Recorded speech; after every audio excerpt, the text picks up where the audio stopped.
Welcome back to the channel. I'm going to show you how to install RAM on the motherboard. First you gotta start from the far end from the CPU and work your way in. You're gonna unlatch. Make sure you match up your RAM so that way it's short end and long end to the short end to the long end. You gotta put this in place and you gotta press down. This one doesn't click anymore because it is an older motherboard.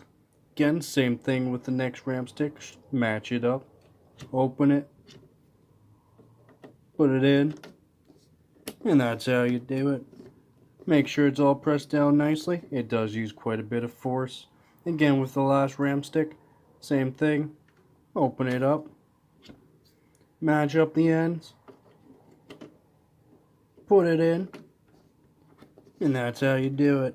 Just make sure they are snug fit. And as always, don't forget to get her done.